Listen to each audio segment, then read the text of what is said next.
Dear all, thank you very much for being present today. We will use the official language English because we have been very lucky to have our guest in person, even though that we planned this session so many times to be by Zoom. So in the end, it was everything like it should be. So we are really happy that we could have this setting with all of you here today, and in the same time have the speakers and the representatives from the European Commission directly here. Next time, Wojtek and Jelena probably will join us in person as well. But we are really happy that at least we find time to be with us online. My name is Jelena Vidovic. I come from Foundation for Management and Industrial Research.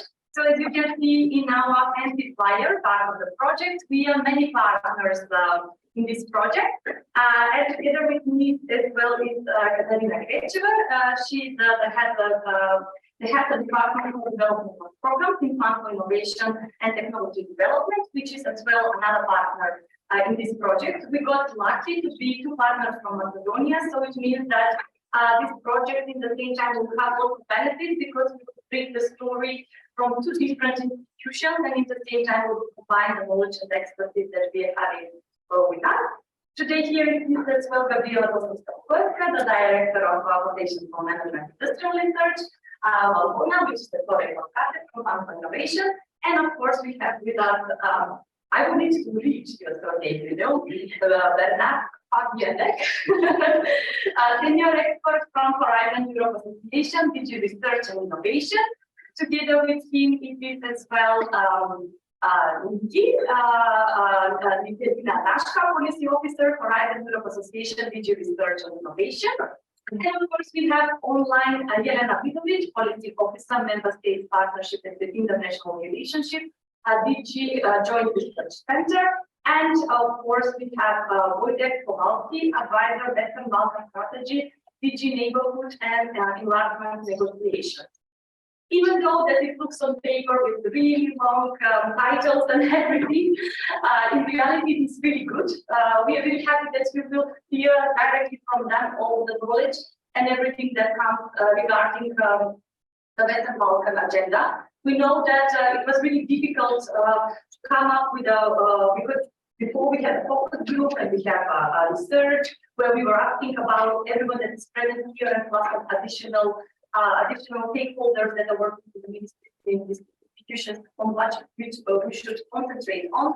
So we are really happy that we come up with activities that are going to for all of you, and at the same time that we got a green light from the Commission that we can really implement those. So without further ado, I would like to give the floor to Bernhard to welcome you and to share shortly some introductional words. Thank you very much, Jelena. Welcome to the colleagues. It's really nice to be here. Also, try. No, yeah, we got here because of other meetings that we had to do. And for us, it's sort of interesting because, well, this Western Balkans agenda was prepared during COVID.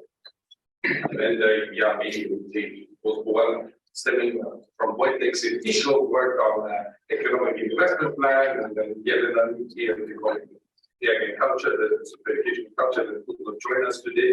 So we sat together and worked this out, eventually back and forward with the things to show you.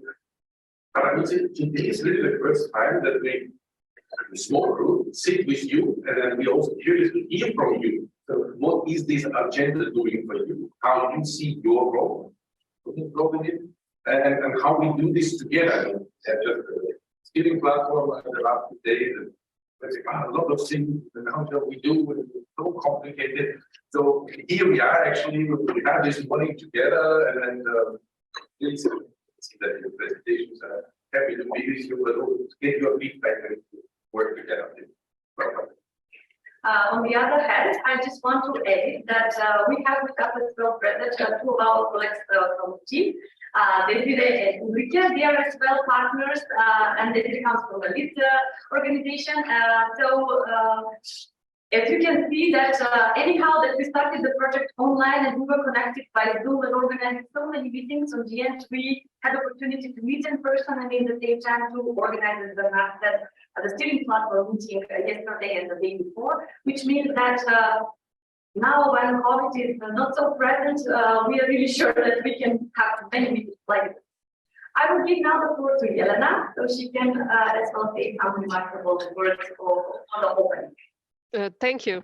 Now, officially from my side, good morning, everybody. My name is Jelena Vidovic from the Unit for International Relations of the Joint Research Center. I'm really happy to be with you, at least like this virtually, and I'm really honored to be able to greet you and talk to you on behalf of the JRC today. I would just use this opportunity 1 minute for the ones that are maybe not so familiar with the Joint Research Center to say that Joint Research Center is a unique within a European Commission in a way that we are standing on an interface between science and policy. So Joint Research Center is a science and knowledge service of the European Commission that supports European policies with independent scientific advice throughout the entire policy cycle. And we are placed on the responsibility of Maria Gabriel today together with DG RNI and DG EAC and EIT and agencies, but we also serving the Commission and Maro Šefčovič in charge for interinstitutional relations and foresight. And both through Horizon Europe, Horizon 2020 and previous research framework programs, we were collaborating and we are collaborating with associated countries, including of course Western Balkans. And this concerns in the first place capacity building in a number of areas, thus strengthening and widening European research area. And with the Western Balkans, we are collaborating in a number of activities, a number of work strands, and we will talk about it soon when we start with the Western Balkans agenda. So happy to be here and I'm looking forward to talking with you. Thank you. Thank you very much, Jelena. Now I will give the floor to Katerina. She's going to make a short introduction about what is actually going to happen in this part 3.5 and why it is important for all of you. Because in the end, we are doing just the capacity building activities for you. And we are really hoping that we're going to have some kind of cooperation, but in the same time that we will make something useful that is going to bring maybe extra knowledge or extra information in your daily work.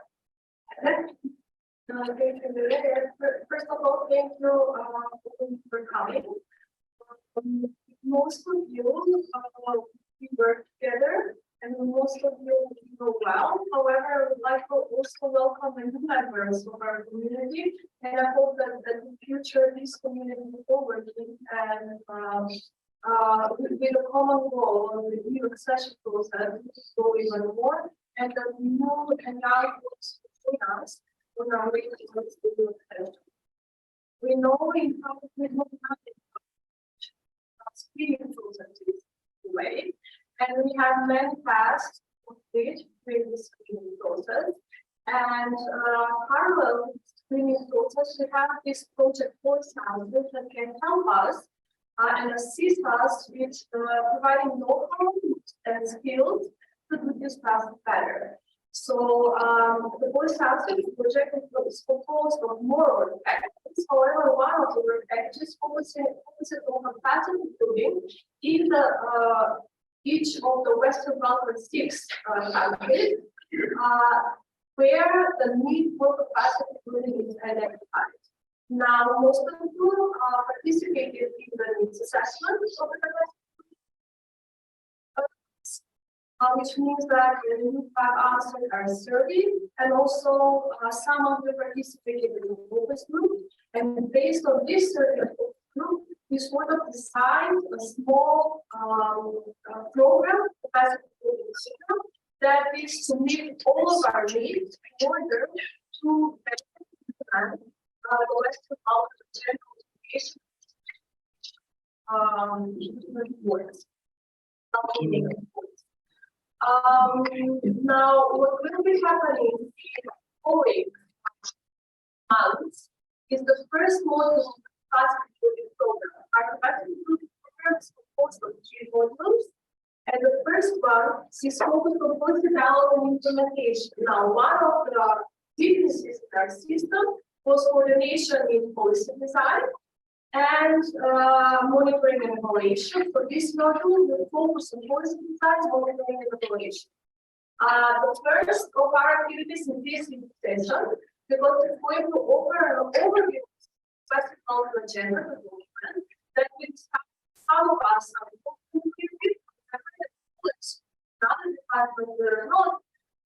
directly research and innovation. So maybe those people are less familiar with this document, and this information is more than innovation in this Western Balkan innovation agenda.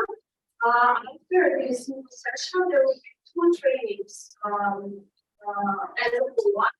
One will be on policy design implementation, and the other one will be on providing specific indicators for monitoring and evaluation. Now, these 3 trainings will be sort of crafted by a study visit in Brussels. That will happen, yes, that will happen right after the screening meeting for chapter 25. And the colleagues present here, yes, the colleagues present here will assist us in organizing this. So you will have, yeah. So a part of the people who will be attending the screening, there is room for other colleagues to come to Brussels and 5,000 people. After that, we have 2 other modules. When the time comes, however, 3 separate study visits with 3 different groups of people. One will focusing on research and innovation, one focusing on education and training, and another will focusing on culture. So I think that during this time, we will have some course, learn a lot, improve our skills, but also. So without further ado, I will maybe first presenter today, and I think that I also hope that we'll have an interactive session, a lot of Q&As afterwards. So it is thought that presenters will present, and then we can have a discussion and a Q&A session. Yeah, when we were preparing the agenda, we were thinking that we should provide some more space for you, because it's not only that we are here to hear what our presenters and speakers have to say, but in the same time, we want to ask and raise all the questions that maybe we tackled into the book, or you were asking them when we were providing the research, and when we were doing as well the beginning of the process, what shall we do to the capacity building. I will share the presentation, and Jelena, can you hear us, or it's not so well? Now we are reading the tape. Yeah, thanks. I wrote to Bernhard. Yeah, the sound is not so good. We cannot, at least from my side, I cannot understand everything. I don't know how is it for other participants online. We can hear you. It's a bit challenging. We can hear you very well, but if we use this speaker, I think that you have echo. That's why we stopped it. Maybe then better with echo than the other option. Now, if I may say, I don't know, Wojtek, how is maybe better with echo, like that we can hear better. Shall we keep it this? Okay.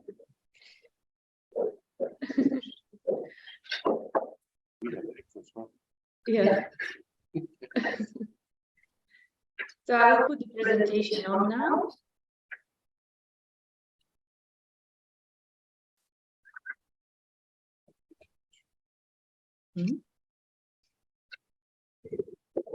Yeah. So I'll give now the floor to Wojtek, and just let me know when to change slides, or I will just follow up with you. Are you okay? I will stop sharing, and you can. Would you like to share the presentation on your own? Thank you. I've got a few slides. Yes, I'm not going to make a big speech, but I do have a few slides. So perhaps I'll share my screen with you now. Okay. Let me.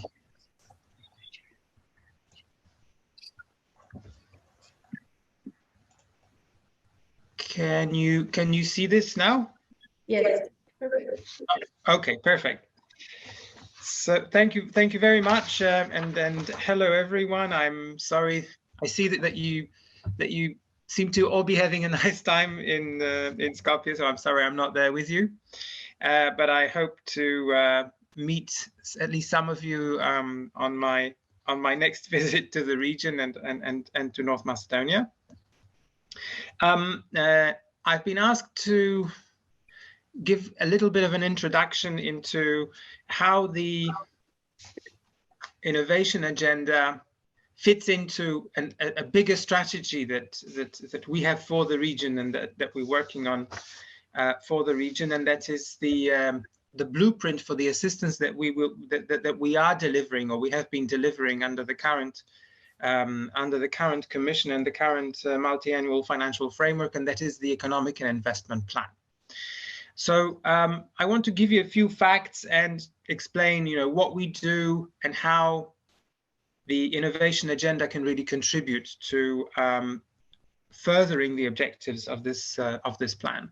So the Economic and Investment Plan is, in fact, a framework in which we have set objectives and specific tasks for to support the region, to support the Western Balkans region and all the partners in the region, to help the region catch up as much as possible with the EU.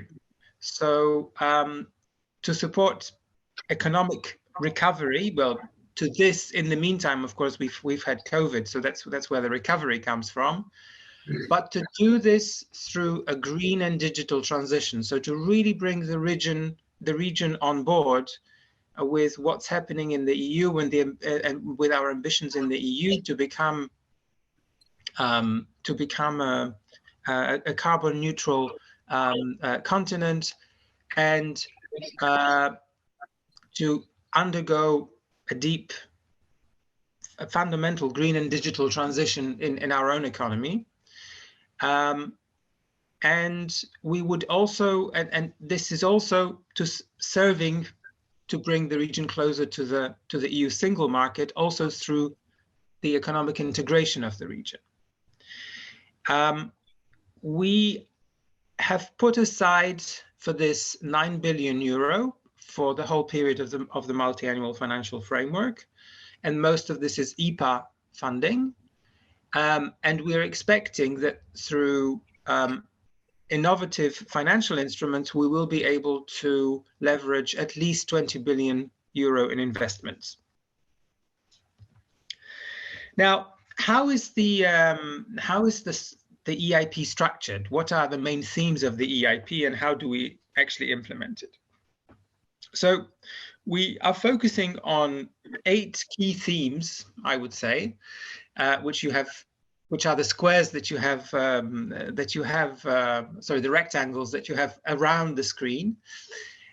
So first, so we focus quite a lot, as you can see, on building an infrastructure, hard infrastructure in the region, completing it or modernizing it in such a way that it can be a competitive player on the EU market.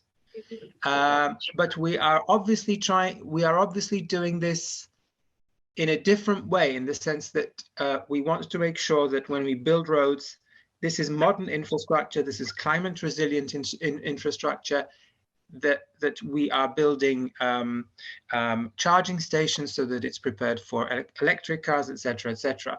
And our main focus is shifting from roads to railways and waterways to make sure that the transport is green.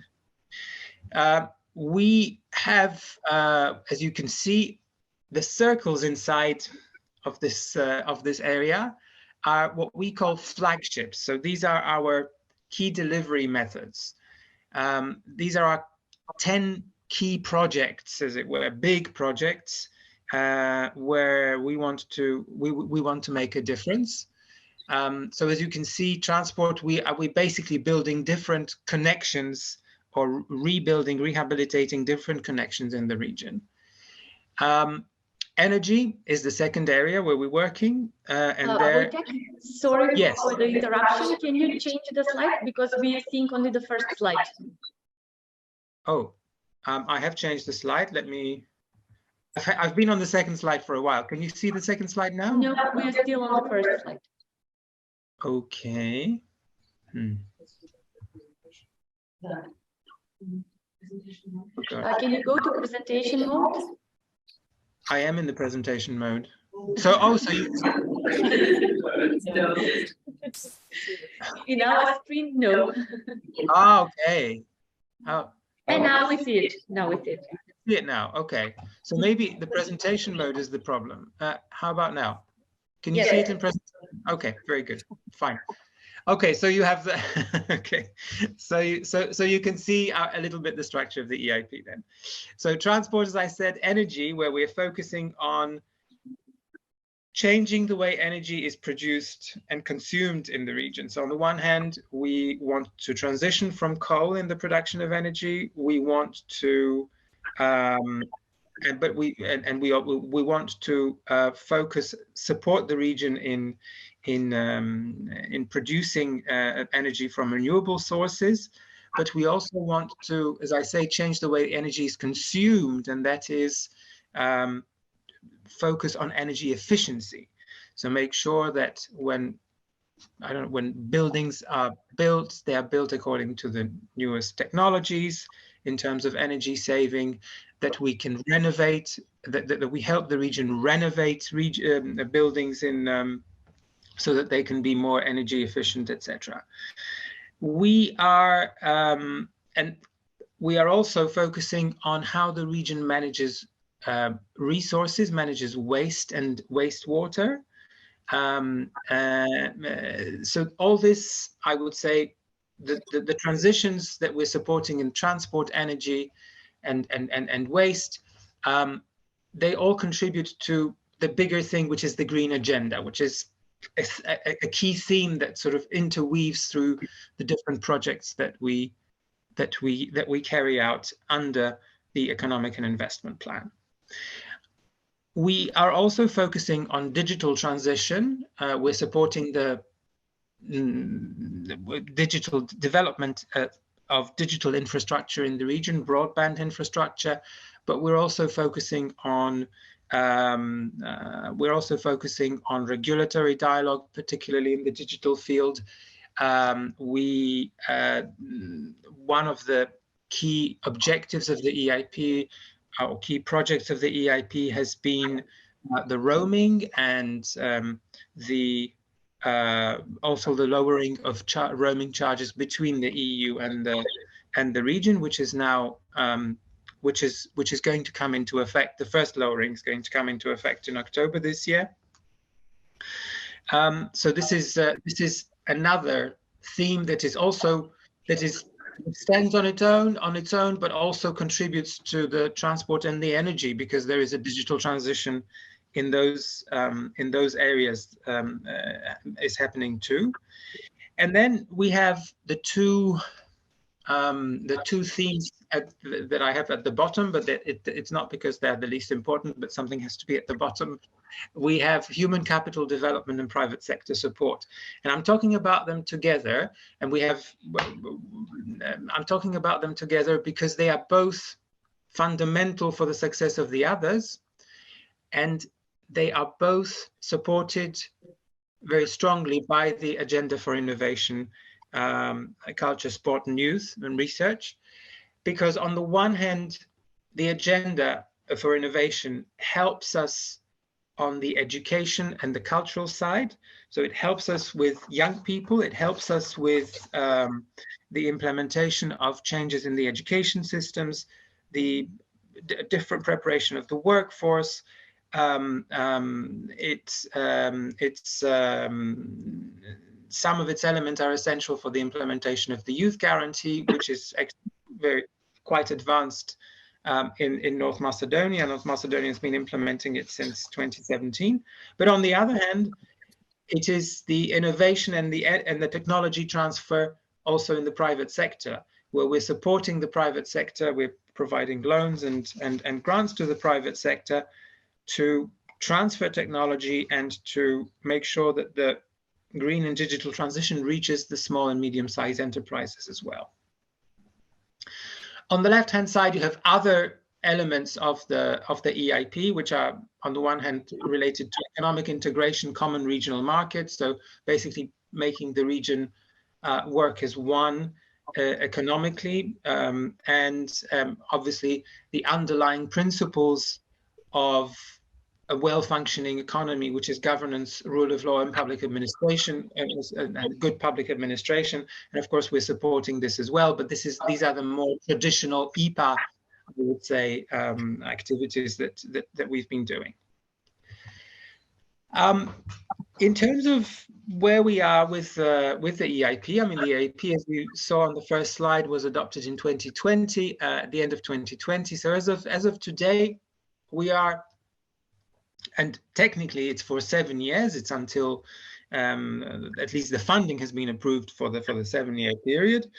We, in terms of committing our funding, so in terms of actually identifying the projects and committing the funding, approving projects, we are practically halfway through. So we have more than 4 billion. We have contributed already more than 4 billion for the implementation of the EIP out of the 9 billion that we have committed to, and we have approved funding. We have approved sufficient funding to leverage at this stage almost 10 billion euro in additional investment. This additional investment is loans, but it's investment from other international financial institutions, particularly the EIB, but also EBRD and the World Bank.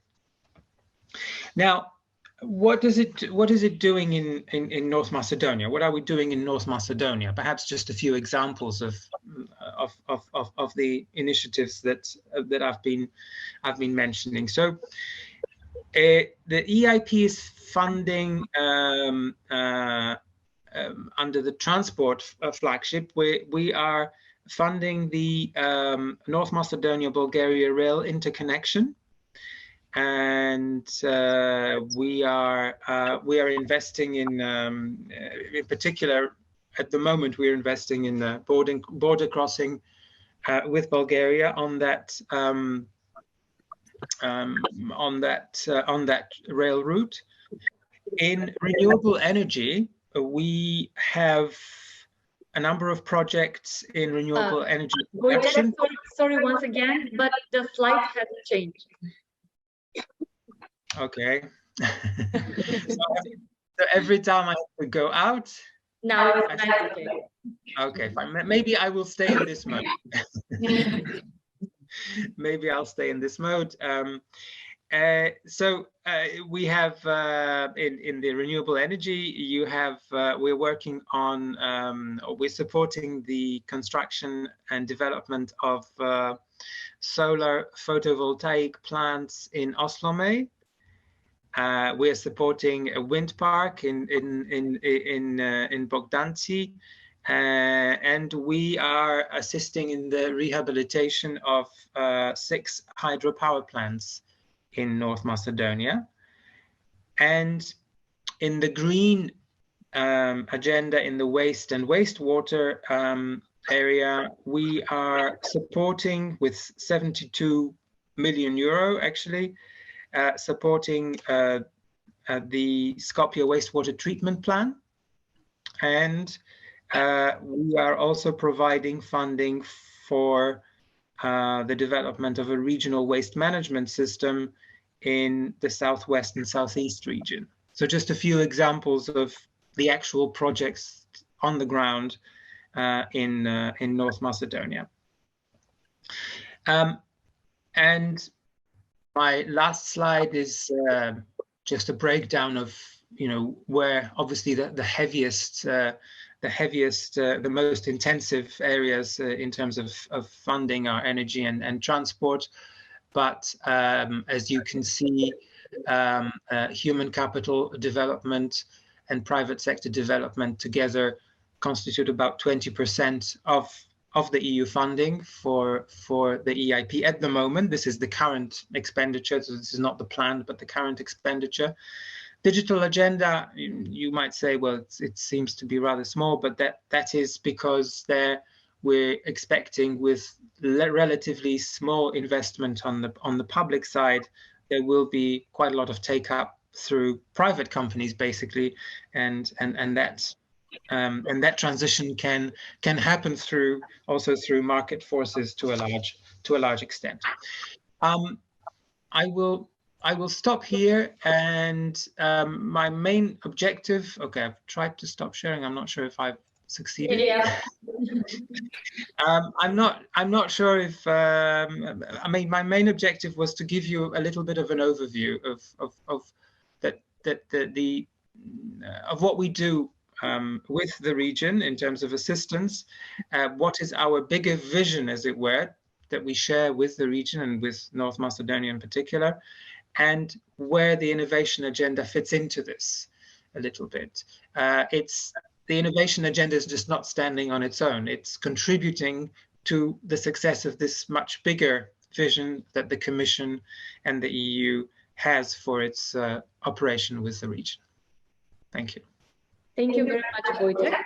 I will now open the floor for questions if you have for Wojtek, or we can keep it for afterwards when all of the presenters will finish, so we can open a discussion. Okay, so I will start sharing now a presentation. Sorry, Katarina had a question.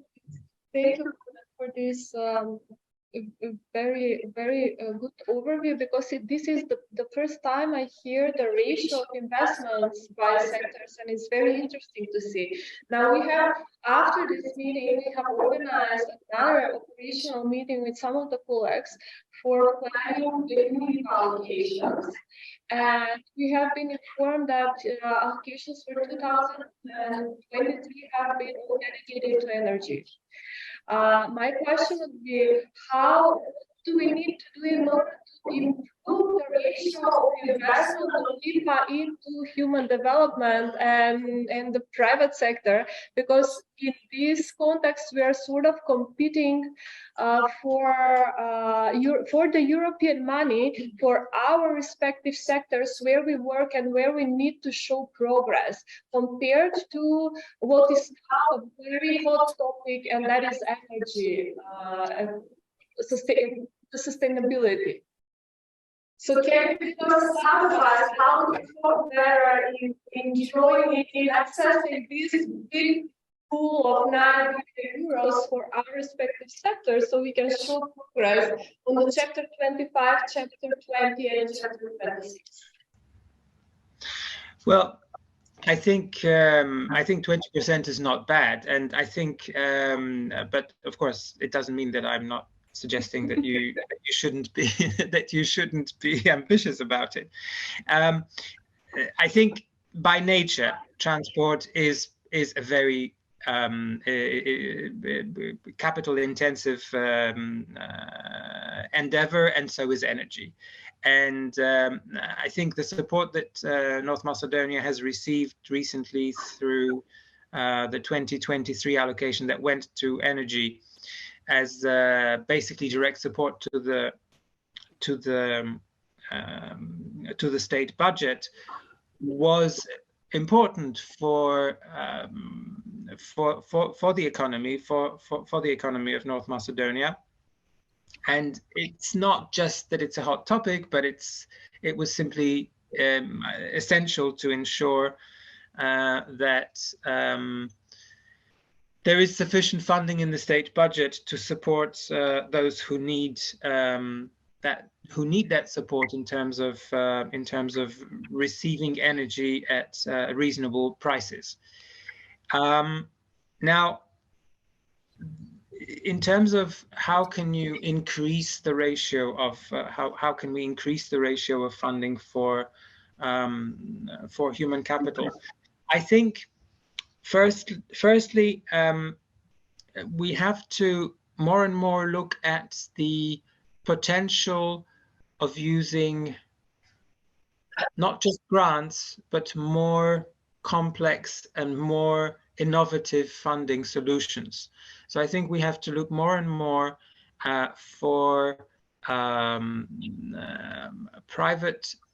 public-private partnerships in the implementation of some of the projects. I think we have to look at encouraging small and medium-sized enterprises in sharing some of the risk, because this is where, through loans and through private sector blending operations, which we've started now, we can bring in more money from outside, because the envelope itself is not going to increase. The 9 billion is not going to increase, but we can try to leverage funding through using other types of instruments. So that could be one option. Now, specifically for IPA, I would say IPA and the IPA programming is a relatively straightforward. The answer is relatively straightforward. Come up with good and mature projects, because this is effectively what's happening when you have mature and relevant projects. These projects get funding. That's the principle of IPA programming. Thank you. Okay. Now I will share the screen and I will give the floor to Bernhard, Niki, and Jelena, where they will talk more about Western Balkan agenda and as well open questions for the further round discussion. Thanks a lot for being with us, actually, for this wonderful introduction. I mean, I've seen you guys during this presentation. So you actually see now why we need the Western Balkan agenda to translate what Wojtek has said into something what was requested here, which means money into projects, into concrete things. And actually, when we start here with this slide, just to say it's very important. There's a lot of important things on this slide. Even the small things that you can't read is that these commission decisions and so on, that all came together and it's like waiting there towards the end of the list with the economic and investment plan, where we have these internal procedures, these documents are sent around to the different services of the commission, whether it's an engineer, Jelena from the research center, the two of us from research and innovation, and then the colleagues from education and culture, and 20 others have to give their comments, and we were reading this is good stuff. We can do something. For once, the engineer recognized that innovation and competitiveness is something important. Because research, it's an old prize, it's nice to have, but yeah, it doesn't change your life if you know the weight of the Higgs boson. Yes, you might know how long the universe will exist or not, but it doesn't really change it. Maybe with the accelerators we can make better magnets, make better medical images, but it's a long way from a Nobel Prize to something that touches the citizen. So this way we saw, and we have got all the impressive figures, the money that has mentioned, can we do something together? And you see here regulatory policies and why you as the external government officials, but you don't have these things in mind, and we don't have them. Because every year we do something great and it's published, and we all agree it takes a lot of work to write these texts, and then you will see them later in the presentation. But what does it concretely mean? And then again, you listen just to Wojtek, and you didn't listen so well to him. He said you got already the photovoltaics and the windmills from IPA. So this is cool stuff. Even I didn't know so. I know to say, you see, IPA is going from, he mentioned railroads and bridges and whatever, which is important as well, but to more renewable technology. So the Green Deal, that is one of these fantastic political objectives. And in this context, Commissioner Gabriel said, she was before Commissioner for Digital, where she had a digital agenda. She says, now I want a Western Balkans agenda. And I want it from my three services, again, education and culture, research and innovation, trade research center. And Jelena followed Miroslav with her yesterday, two of us, and then two colleagues from DJR were the lucky six that had to come up with something.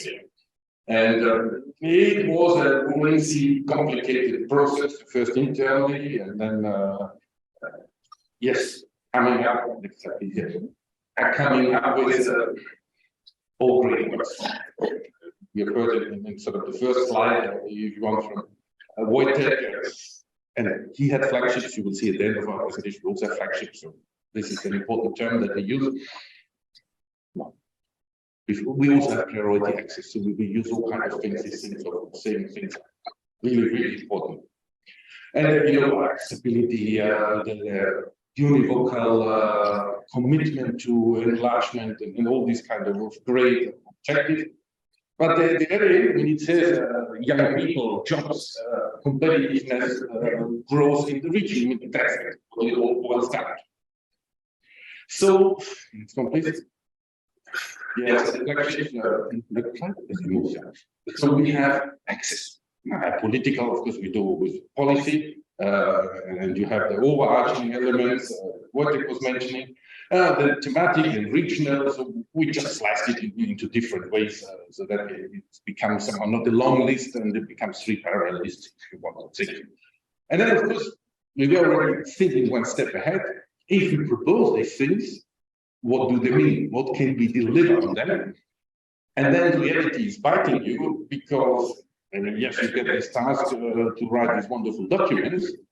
And Wojtek was hinting already at public-private partnerships, which is another word of try to get other people's money. And in our case, it was the same. Okay, it's all little objectives, you can see them, but we were not given extra money, so we had to use what is there and sort of make it do. And we would just look at me and say, hey, you're selling us the same story twice, and then pretend it's twice as much as money, which in reality is not. Well, there was, of course, a byproduct that we didn't actually expect, because these 3 services, even looking at Jelena, I think we're about 4,000 people or so, and then we are only 1,000, and here is maybe 500, but you have 5,000 people in Brussels, or Jersey is a bit distributed, that sort of are standing behind this, that have not actually working together. I mean, yes, of course, we know each other, especially our groups that are always linked, but then we have 999 others that are not in it. And through this cooperation, suddenly we discovered, they can do something that could be relevant for the Balkans. Couldn't we not push them for an extra opening and awareness? And at the same time, when we then talk to Wojtek, it's not just me, engineer Bernhard, that comes and says, I want to build a bridge or so. It's I'm for 5,000 people, it's 3 services. So also the engineer has to listen to us. And of course, he listens carefully and says, he told us he has some 9 billion euros for 7 years. And he turns to me and says, yeah, but you have 13 billion per year. You're 10 times bigger than me. So if you want something, pay it yourself. Don't come and knock at my door. So you see why all these political highlights that come with different strings attached, we try to bring together this Western Balkans agenda.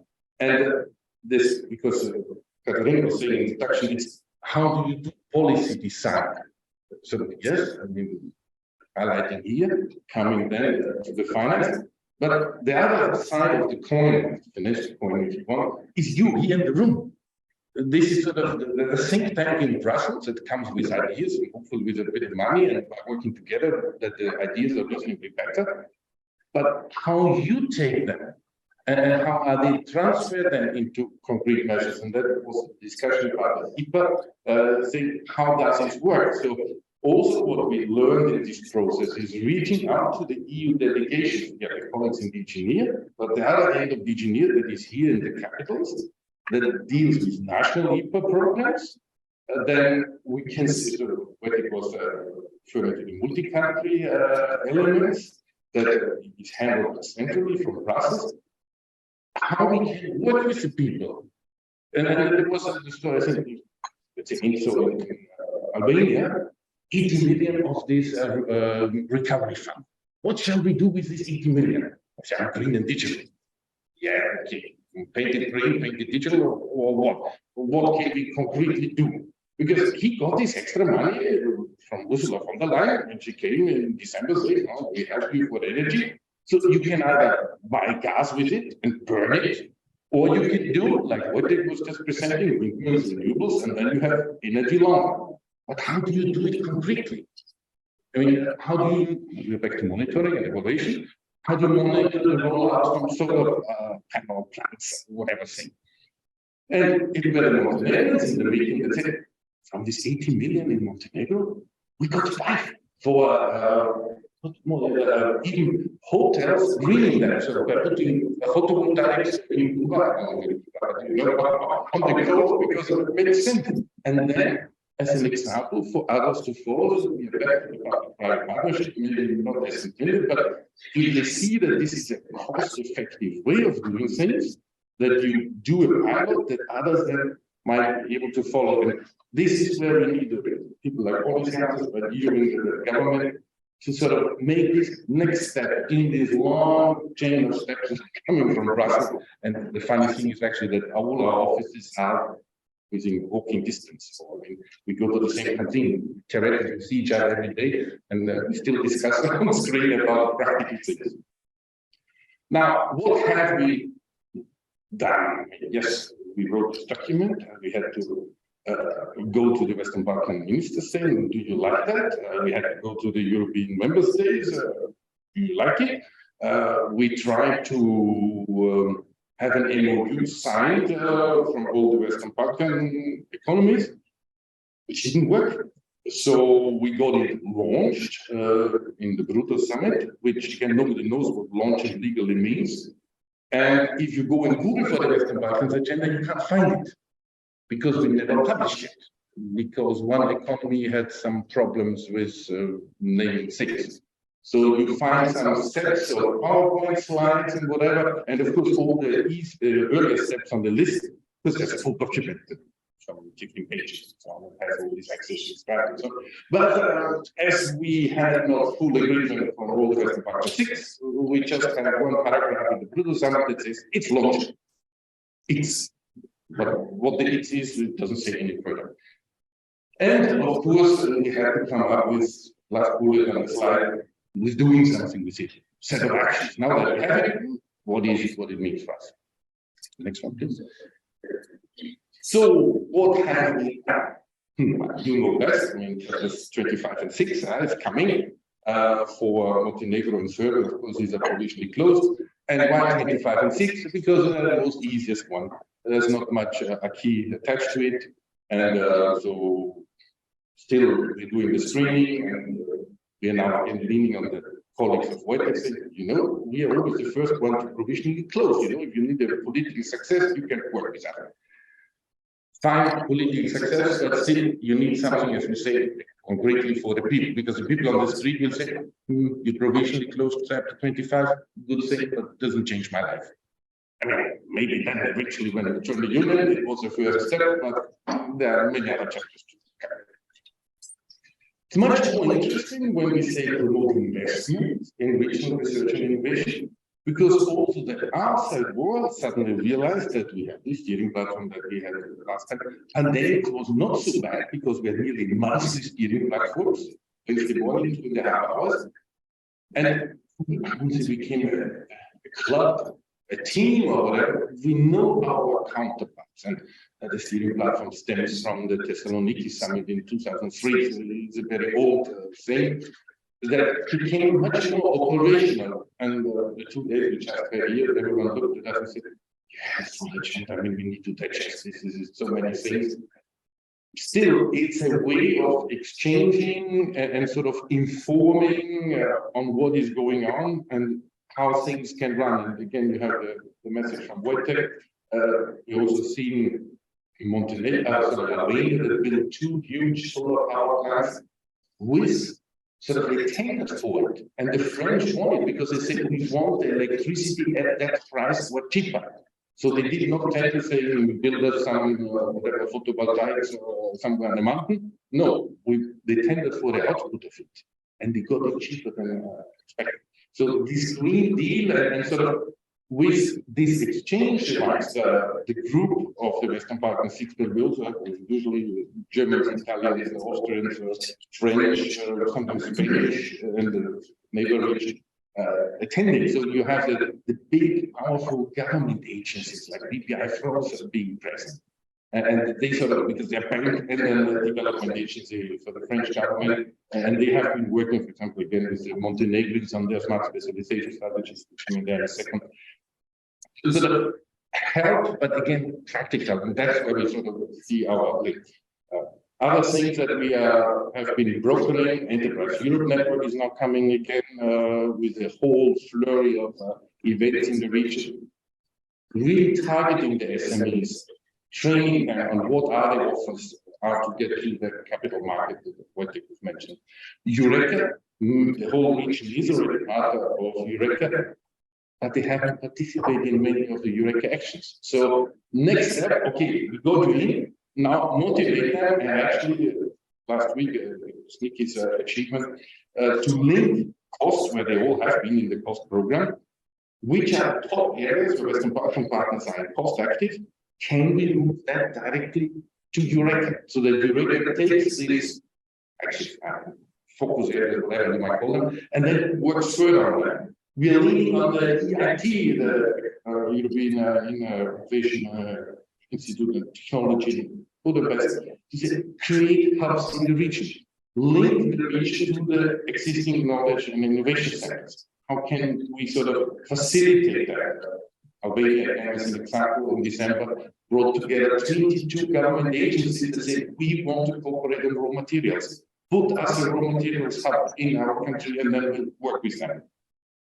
Then you have the last line, all these international studies, or tests actually, which, yeah, I wouldn't say are painful, no, because it's an effort to do, and then you get the result that you say, we're not scoring so much as we would like to, but again, work with us.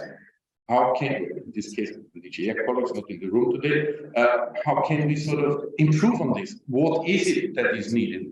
What can we bring to the table to make it happen? Last act is Kosovo connected to the Pan-European Network of Research and Education, other like Italy, Denmark, they produce all the digital content for schools, they link the hospitals, so there's a government network provider.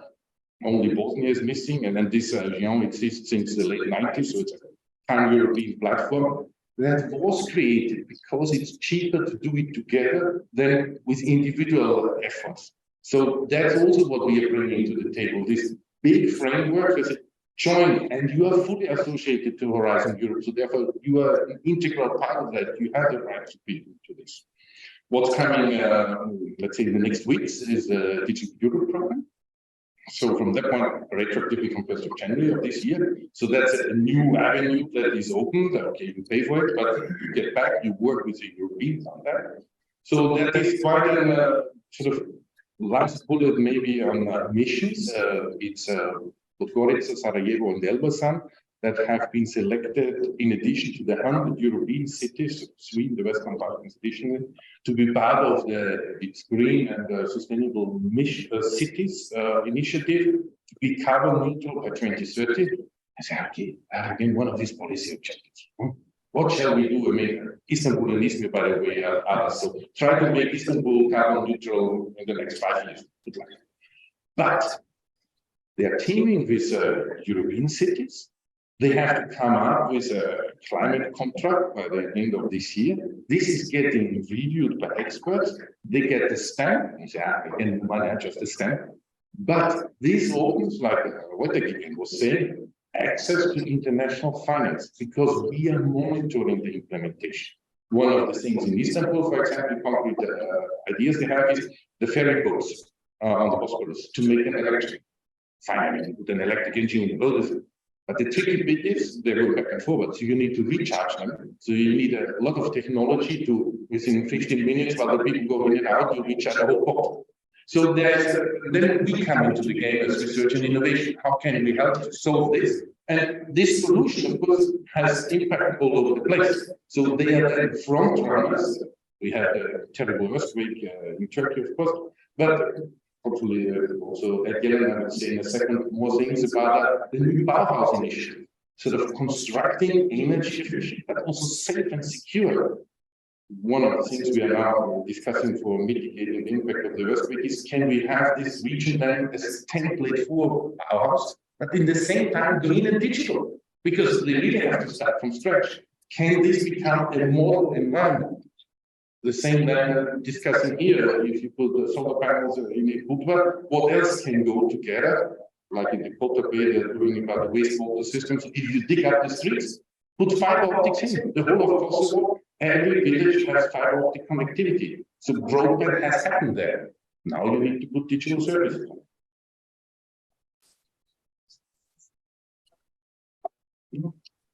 Just to complement what this is our Institute for Earthquake Technology. This is a great example of building that better, right? To have a center of excellence. It's a center of excellence not only in the country here, but at the across the region. So it's sad what happened in Turkey for the earthquake, and maybe it's an opportunity for your institute to expand the knowledge and the expertise that the region exists in the region. So I believe all the new buildings coming from the EIP, as what they mentioned, infrastructure and reconstruction and everything would need such an expertise to be future-proof. So this is a great opportunity, at least for the institute. And one of the aims of this Western Balkan agenda is to sort of bring together these different elements. I mean, just keep throwing them at you. Not all of them will stick, but the ones that stick move ahead, and different ideas will stick with different people, and maybe then they say, if this works for you, maybe we can do as well. This is an old graph, but just figures are going up, always good, yes, and we will show you an even better one a little bit later in the presentation. But what is interesting here is, okay, the map, but you see also a bit of Italy, and yes, of course, the Balkans is part of Europe, I mean, it's the middle of Europe. And again, what Niki has been so successful with is the macro region, the DG Regio is running, the Adriatic Union macro region. They will do 5 master's programs on blue economy, a group of universities, including Western Balkans universities. So, not Estonia is not part of the club, but we'll come, we'll find something else for you. And so students can rotate in this course. And they can get the degrees from different universities on each side of the water. And the money is not even coming from us, it comes from the European side, from the region. But they see the added value that doing this training helps them on managing their athletics. And it's the North Italian region, Emilia-Romagna, that even puts supercomputing efforts and so on. And they say, this is interesting for us. We are not doing this because we love it, because there's also good business interest in it. And then, sort of, this is what is then triggered by Western Balkans. Okay, next one. Yes, some money is coming. You have been good. You have been saying all these interesting things about Green Deal and circular economy, mentioned also by Wojtek. So, we have a whole range of services that you need, all the acronyms at the top that we are working together, especially also DG Agri, for example, EPAT program. They want to have innovation on the countryside. Again, maybe solar to cool milk to make the cooling chain more sustainable and the products easier to reach and better to reach the market. Yes, we have one of these great centers. Integrate the region into the European research area. Of course, and there's also an education. Of course, we want that. But what does it mean? Even we don't know it. Sorry. But we have been working with our ERA colleagues. They have to monitor the European EU27 countries themselves on how to do the ERA. So we were leaning on and saying, okay, with the help of policy answers, we also monitor the Western Balkans. We might not have all the indicators. We'll do our best, like we do in the innovations forward. Once you're there, you start seeing trends. You see how your indicators compare to others in Europe. Maybe you find similarities. You can reach out to these countries. I mean, we had yesterday the Austrian government telling us that 3,500 medical students they have trained in some kind of a remote medical program. Fantastic. So if we find these kind of things, we can strengthen it. Again, with the Austrians, we work in Kosovo on sort of developing their higher education system. So we can also then lean on the member states and say, we found some shortcomings. Can you help us to fix it? And like BBI France was quite helpful. You mentioned already the European Institute of Innovation and Technology. We have a specific task to deal with the Western Balkans. I'd say it's still in the beginning because 2.7 million euros in the last nearly 10 years is not that much. But as I said, they have the political objective to put these regional innovation hubs also the local ones, I mean, in climate, in urban, raw materials. So we see things happening. Also in the context of the new European Innovation Agenda, that's another great term, they have to deliver certain things here. And this is one of the homeworks that Nikki and I, my colleagues, got from just the day before yesterday's meeting on what can be concretely distilled out of these political tasks that these agencies, institutes got, that they can concretely deliver for you. So we do the homework in selecting the things, and that sounds interesting for the Balkan. Can you tell us what concretely can be? Once we found out, we turn back to you in the steering platform, say, that aspect, you know, this is available for you in this. I mean, Marie Slodowska-Curie, fantastic thing. The Western Balkans has not been successful at it at all. So this is also something where we try. I mean, you are successful in the evaluations, but you never make it into the funding range. And we have tried extra things, but we cannot deviate from the excellence principles and these things. So that is a working point for us, where there's a fantastic tool available and it's not really reachable, but it's just not yet. What can we do? Pilots, maybe specifically ring-fenced, geographically ring-fenced is a very terrible word, but we keep trying to sort of carve out initiatives that are for you, and therefore it's easier to get the foot into the door, and that things then advances. Now, I hand over to Jelena, because smart specialization strategies is one of the key things you might say, huge effort, and then we say, because they do it all the time, so get used to do it.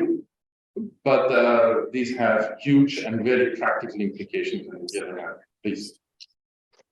Thank you, Bernhard. Yeah, before I dive into JRC activities, maybe just one main message for this slide is when it comes to Horizon Europe, widening action, strengthening innovation excellence, the message is it's important, it's crucial actually to prioritize the research topics by Western Balkans research communities in order to focus on their strengths and to provide excellent science.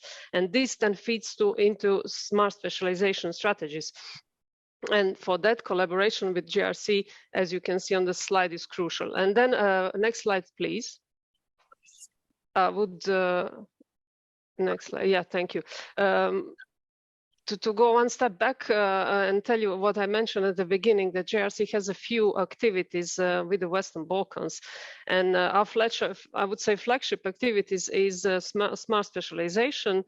We also had we were strongly supporting technology transfer with DG NEAR, and we had 2 projects with DG NEAR, EU for Tech and EU for Tech Proof of Concept. We are also working on environmental topics and European Bauhaus, what Bernhard mentioned. And just maybe to explain to you, for those who are not so familiar with the process, smart specialization is an innovative approach that aims to boost growth and jobs by identifying and developing competitive advantages of countries and regions. And this is done by bringing different stakeholders together: local authorities, academia, business representatives, social society, in order to define identify priority areas. And the objective is to focus policy support and investment, and to stimulate private sector investment in these priorities areas for respective region or a country. And since 2011, GRC provides advice to regional and national authorities on how to develop and implement smart specialization strategies via smart specialization platform. And as we are doing it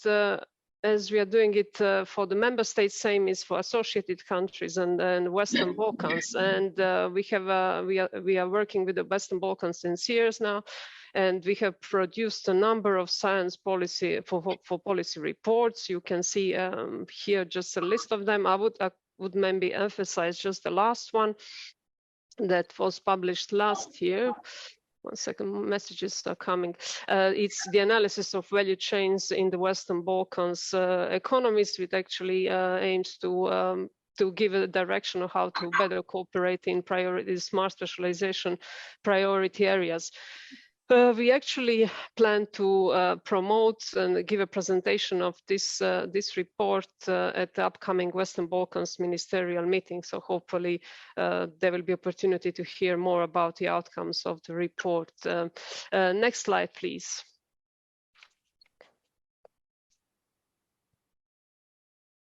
For me, it's still the same slide. Yeah. Something is. I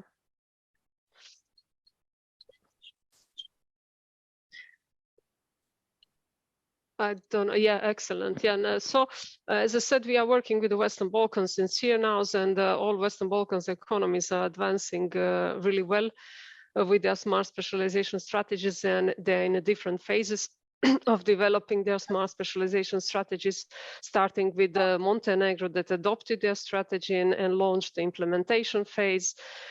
Serbia that finalized their smart specialization strategy and related action plan, and the documents are now assessed by the European Commission. That North Macedonia finalized their mapping exercise, did the wide stakeholder dialogue, and now it's drafting smart specialization strategy. Albania and Kosovo, they conducted mapping exercise, finalizing stakeholder dialogue, and finally Bosnia and Herzegovina, they are now conducting and finalizing actually the mapping exercise of their economic innovation and scientific potential. And next slide, please. I have mentioned already that the GRC has been working on environmental topics, in particular air quality and climate in Southeastern Europe through different projects since 2013. We have promoted networking of key actors. We have supported capacity building by delivering dedicated trainings in related topics. And the most important, I would say, we are collaborating a lot with the experts from the region. And on the screen, you can see the outcome or the outcomes of such collaboration between our experts and your experts. And those are GRC Science for Policy reports, number of reports. I could just mention the status of air pollutants and greenhouse gases. Maybe for you it's interesting to know, or you may even remember that Commissioner Maria Gabriel officially launched one of our reports last year at the Western Balkans Ministerial, and that is a status of environment and climate in the Western Balkans. We are of course continuing to work on environmental topics, and we have a few more reports in preparation. Should be finalized this year. Next slide, please. European Bauhaus, Bernhard already mentioned. I think it's an interesting topic, interesting initiative. It's an initiative that has been designed to bridge science, technology, research and innovation with art and culture. It's an initiative that connects European Green Deal with the daily lives and living spaces of citizens. And it's based on three main values, and that is sustainability, aesthetics, and inclusion. It features a strong place-based approach, which is quite interesting because it brings local culture, local traditions, know-how, craftsmanship with new technologies, with contemporary diversity and creativity. And the Western Balkans can participate in the European Bauhaus initiatives in different initiatives and EU programs to which Western Balkans are associated, starting now with the European Bauhaus community that brings together a number of different stakeholders, and we have 12 official partners from the Western Balkans. The European Bauhaus Lab was launched in April last year. It's a virtual collaborative space that supports maturing different activities and facilitates connection. And there was actually a first commission-led activity of a European Bauhaus Lab that's called Transformation of Places of Learning. And this project aims to build collaborative network and make places of learning that are aligned with the European Bauhaus values more visible. And we have 3 participants from the Western Balkans. As for the European Bauhaus Prizes for 2023, The call is closed now, and there are more than 100 applications from the Western Balkans, and they are currently being assessed. And finally, I mentioned the EU programs. There is a EU-funded project selected under the European Bauhaus dedicated call, which is called Creating Actionable Futures. And this project aims for the cities to become climate neutral while embedding European Bauhaus values, again, aesthetics, sustainability, and inclusion. And we have 2 Western Balkans city being associated to the project. Next slide, please. And finally, I said at the beginning when we met that the GRC has a unique role in the Commission. GRC is also unique by having different research infrastructure. So we have almost 60 research infrastructure and some of them covering different scientific domains that you can see here on the screen. And some of them are open to external users, both from research institutions and academia and of course business and SMEs, industry and SMEs. And this goes as well for associated countries and Western Balkans. And there are a number of open calls at the moment. You can see a list of them on the screen. And the calls are regularly open at our website, EU Science Hub, and you have a link here, so you are warmly invited to take a look at the calls. And with this, I would give back to Bernhard or Nikki. Yeah, I got the honor. Thanks a lot. Good transition point from going from the calls to economics. And if you look here, 95, I started in the Commission. So one project, and we ended up with 180, something like that, in 2022. So yes, it's a nice growing trend. I promise you to show you this, but you also see that, let's say from 2008, the light blue part was relatively constant. And there was initial growth, then Horizon Europe, the dark blue element, went up from, let's say, 75 to 106, maybe. Depends how you calculate the 25–30% improvement. The interesting bit is now that the figures are going up in the beginning of Horizon, where if you look backwards, the beginning of the new framework program, new round 7 years initiative, was always lacking. You see, this is the dip in the graphs. I mean, yes, we also have a little bit of dip here in 2021, but some of the 22 figures strangely recorded. But we had a secret meeting 2 days in the evening on money, and the money that was spent in the region in 2021 actually was exceeding, with the exception of Kosovo, all other economies were doing much better than expected, than they expected, and than we expected. So things are going really well. Fine, great, you're the best. On the other hand, if you look, maybe next slide, how much money we are talking, 70 million, something like that. Normally, this is, let's say, 1.5 years worth of project. While normally the Western Balkans was doing 24 million a year. So yeah, this is great. But you know, Austria does 1.3 billion. So and it will altogether much bigger than Little Austria. So from that point of view, it's still a way to go. And just to give you as a reference, I mean, Turkey is more or less making the same as all of the Western Balkans together, which Turkey is maybe 10 times bigger. So there you see sort of what is still ahead of us. The good thing that we are seeing, and that is sort of looking us, we sort of train the eye on it, is initially, I was showing you the dips. So you have the front runners of every country, the seismic institutes and the whatever excellent people that are in the scheme since many years, 3 decades. They're coming, they're grabbing what they can grab because they're good, they know their partners, And then all the potential of the country was used. And then you had a dip because they were busy in the project, they had no time to apply new. We see now that the base in the countries is broadening, so that is really good, and we are sort of hoping that this trend continues and becomes a positive momentum. I mean, yes, Marina, I apologize because the better you are, the feel about it.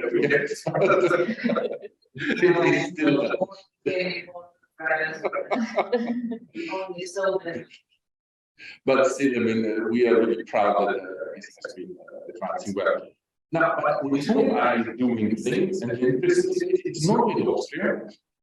Maybe that was with prejudices. But Italy, across the water, yes, Spain, and only then the great Germans are coming with French, and the Greeks, obviously, Belgium, better than the Austrians, how comes? UK is still in the statistics, the Netherlands. And then only then after Austria, Slovenia, Poland, Denmark, Finland, Cyprus, Bulgaria, Romania. So it's quite interesting to see sort of which community that the region is mostly reaching out to. So that's sort of quite instructive, and it shows that we are very well linked across the EU27. Maybe 28 UK is still there. I promised you to come back to flagships, but we're coming to the end of the presentation. I have flagships because everyone wants a flagship. We have 4 of them because we were just slicing and dicing the 3 axes now into 4 flagships. Okay, we were doing the magic. But I mean, strongly opened in the Western Balkans policy framework. All what you see there is important we should do. I think we have done. After 1.5, 2 years of the Western Balkan agenda, for each of the bullets, we can say, oh, this has happened, that has happened. We have the biggest, let's say, finance for research and innovation ever in each of the countries. All numbers are going up in Horizon, but also nationally. We have the Western Balkan second framework flagship in all the initiatives. Estonia and Serbia are fully in Erasmus Plus, but in other the other economies get some special treatment to advance as well. So I mean, we don't have the DG Education and Culture colleagues with us, but the European University Initiative is being open to the Western Balkans. So you are part of Europe. You are sort of fully participating in everything. The last 2 flagships, this is still working points, but you know we cannot have everything done in 2 years when it's longer strategy. Because the youth, this is one of the focuses for June, the ministry in Skopje, skills and youth development, how we can sort of fight the brain drain, have a future for the young people in the region. And then Green Digital is still ongoing, but we've got Wojtek, fantastic things are coming. Also from other areas, Wiki here in parallel found a database on education programs paid by IPA in the tens of millions of euros, and they include innovation. So we will analyze and we will congratulate you on having this project. So, and like Jelena, sort of last point has said, environment is a huge issue. I mean, pollution, the report we launched last year, is a baseline to keep working on. The smart specialization strategies coming here and in Albania this year also looks good. Bosnia is a bit lagging behind. But they will have to see if we look at how Montenegro is so happy of doing it. And we were just discussing with them saying, look, your government is somehow not really up to things. And we said, yeah, you know, but despite all these political complexities, we're working well. We get innovation projects running. We have the biggest budget ever. We didn't expect it ourselves, but it works. So when we now talk about smart specialization strategies, their implementation, and implementation that includes several ministries, that is also one of the key messages of the Western Balkans agenda. Different actors working together. And if you have another 30% from here, from there, it's difficult to withdraw 30% because the other 2 people will say, oh, we're still delivering. You committed to it as well. So the research and innovation people or the education people are not alone. And this is where sort of the umbrella of research and specialization strategies and also the environmental monitoring that GSE colleagues are doing is so important because it provides the guidance, the direction, the directionality that Miroslav kept saying. We need to have a focus, but also where we want to go, and that is green and digital. And this offers opportunities now that the European Digital Europe program coming, where we work again with the DigiConnect colleagues to make this happen. And you leapfrog things, and you are at the same level as European initiatives. That's what we try to provide. Thanks a lot. It was longer than expected. We got carried away, but I hope you found it useful. And please, now you want things from us. It's always nice when we have the right people at the right moment, I would say. It was even that it took longer. I think that you cover all of the things that were really important as a basis for the discussion that we are going to have. And at the same time, you provided us with very useful information, and maybe you open our work for us to really think actually about it. But okay, now I will open the floor for all of us present here. So if you would like, you can just raise your hand, say the institution that you're coming from, your name, and then you can ask the question. Bernhard, Nikelina, or Jelena.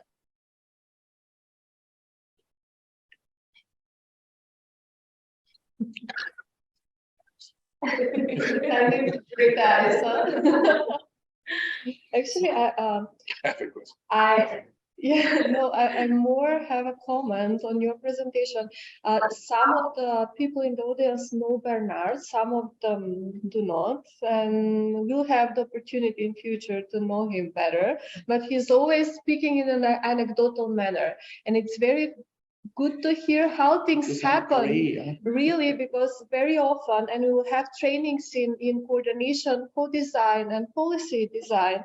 Very often we think of policy design as a very linear process.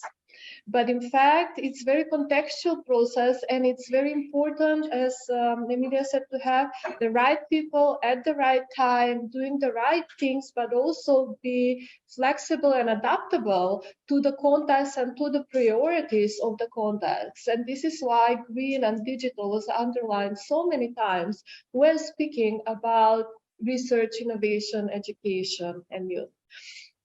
I want just to to say that Bernhard is from Austria, right? Bernhard? No? Yeah, but I love to work my life in Belgium than in Austria. This is why he is like, yeah, you're not cooperating with Austria enough. But our project Policy Answers is actually cooperating in partnership with an Austrian agency. So I think that we will be the bridge. We will be able to bridge. To make a bridge between our organizations and the Austrian potential partners and strengthen this cooperation in future for Horizon Europe programs. So what would be your advice, since the next training will be in policy, co-design, coordination, having this experience in the European Commission, because it's always nice to hear that you have the struggles that we are having in our national institutions, and we think they're only our own, but in fact they are very common in the EU member states and EU Commission as well. What is your advice on how to proceed with this, with our national policy making, aligning it with the Western Balkan agenda and the European Investment Plan and the new innovation agenda, the new European innovation agenda, and all these documents that are coming together, but also the process of the development of smart specialization strategies? Well, thank you for this question, but actually you said this answer already in your beginning introduction. While Jelena was speaking, we had with the invisible DG Air colleagues an exchange by email about monitoring and evaluation. Because yes, all these good things, fine. I mean, you create expectations, you manage to get whatever an agenda document agreed, and yeah, even the content of it seems to be appealing. You get some flagships done. I mean, throw something into on the floor that people say, "That's good." And we were able to sort of get things together. What we have not mentioned yet is sort of also. Slowly, there's a big, even if Jelena's people are 4 times as many as we are, we also a big organization, research and innovation, and we have an industrial directorate. And my background actually is industrial research. And they can we do something for the Western Balkans? We say, of course. So we have a working group. sitting there, and Nikki was saying, yeah, but just tell us, what are your main things? Industry 5.0. What is Industry 5.0? It's more than Industry 4.0. Yeah, it's human-centric. Yeah, but you know, what does it mean for companies? What do you do? Is it greening them? Is it artificial intelligence? This is complicated. So we are working sort of on our side to sort of things that seemingly in the European policy making process are going nicely ahead. And I mean, there are a few hundred people working in this industrial grouping. And we are sort of, even we have difficulties in sort of grasping it. No, just picking up from what they said in the EIP and also in the policy context, we have seen in certain member states, Poland is a very good example of, which was in transition, and once they joined all the different framework programs. Some years ago, they completely looked at their policy, so they put research and innovation actions in every single ministry as a horizontal action, and then they even created some sort of a parliamentary group that oversaw it. So in that sense, if you have a counterpart that covers research and innovation actions, depending on the sector. So if we talk about standardization, it could be your counterpart. So they would have this interministerial dialogue or even parliamentary discussion. So in that sense, because they are beneficiaries of huge structural funds, some of it was also streamlined for research and innovation action. So but I think also in our case, some of what we are doing internally to promote the agenda is reaching out to some of these vertical directorates like the Industry 5.0 or health or others, because there are so many overlaps in the sense that they do not know what we do as regards the agenda.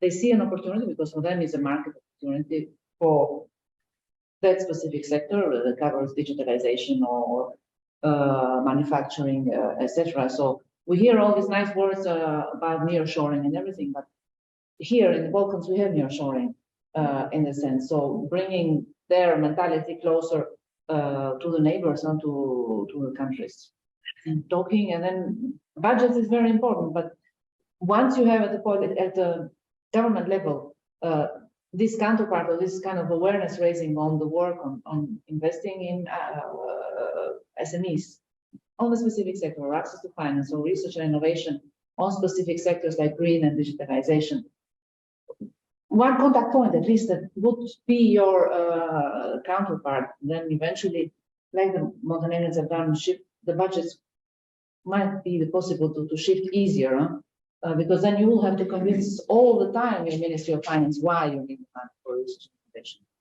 or other ministries. So I don't know, just doing it together. And again, on this Polish example, years ago, I was sitting in the Polish smart specialization strategy meeting, discussing, in DG region, like now we have the other people, and they said they will invest, because you're allowed to invest outside your region, in the Skopje region, with south of Sweden, millions of euros.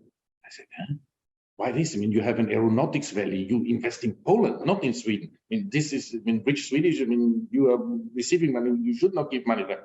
The guy next to me was saying, no, they build all these fantastic research infrastructures there. All the plumbing is Polish. This money comes more than double back with us. So we know why we say we want to invest outside. So that is also being creative. Like Wojtek now said, these border things that are doing railway connection. But then there's this new ETS or whatever, some kind of an ERS, electronic railway signaling, that the locomotives knows and whatever is a European standard that even the Germans are just now deploying.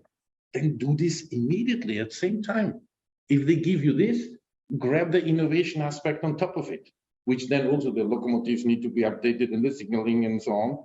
And then, but you need to train people, and the companies then here in the region have the know-how to do this. Maybe they can sell this know-how either in the rest of the Balkans or back into Bulgaria. So capture on these things, or maybe continue on to Turkey, because this will be the standard European signaling system. So what I can conclude from this discussion and your advice is we now have in this room representatives of the Ministry of Education and Science that come from both the education and training part and research and innovation part. And we have people from the Ministry of Economy that work on new accession, on SMEs, on industrial policy, etc. We need to bring in people because the largest share of the money go to energy and transport.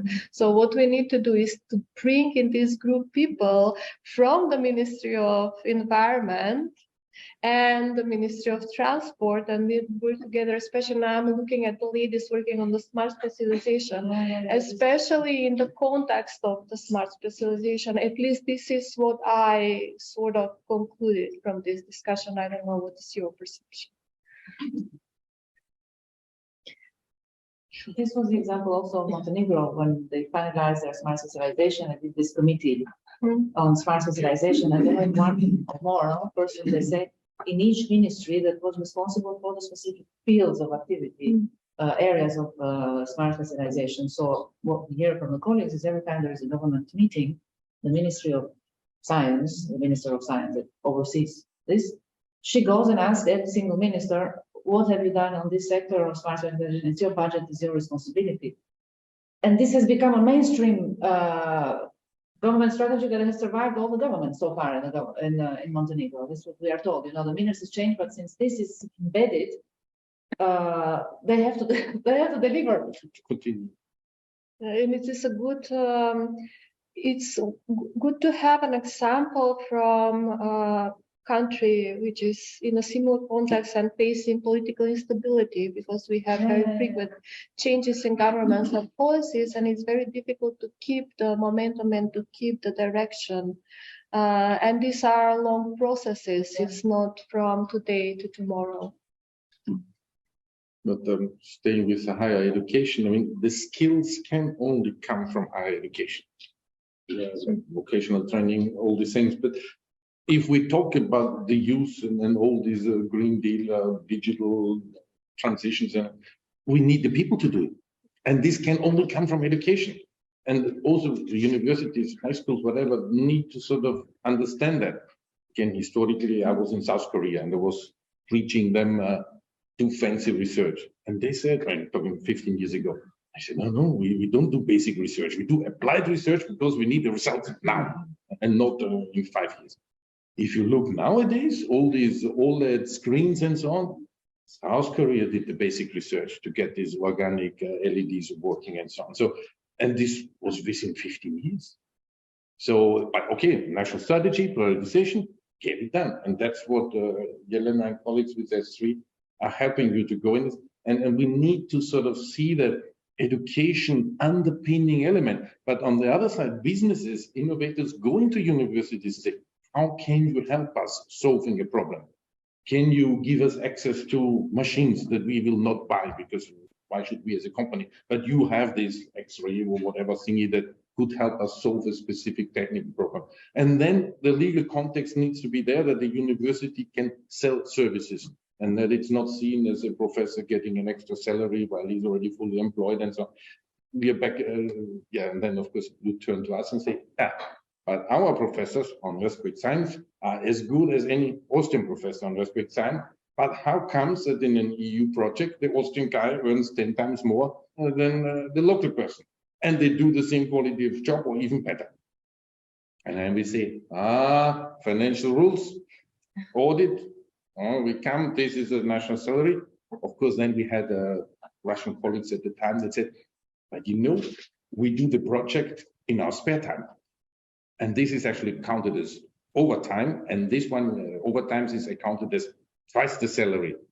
But we say no, standard accounting principles apply. So that is also something every time we have the new framework program, it comes up, not from your side, but Polish side and so on, say, look, why our researchers that do exactly the same quality, same job are getting only a fraction.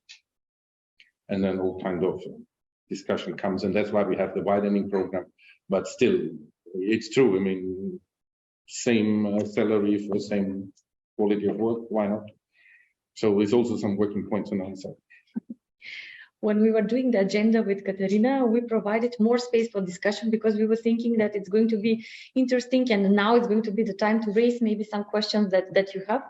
So go for it. I would like to share the latest status of the smart consolidation and expectations that are on high level, let's say, from all government institutions and business. Because we have recently finalized the EDP process, and there were a lot of discussions, how to say, raised, and the possibilities were discussed for further discussion. And we have received input from academia, from business, what is needed in order to have the excellence, in order to have a transformation roadmap, and how to go further on. So the digital and green transition was discussed in all our working groups actually, and it is one of the key areas where we see the potential.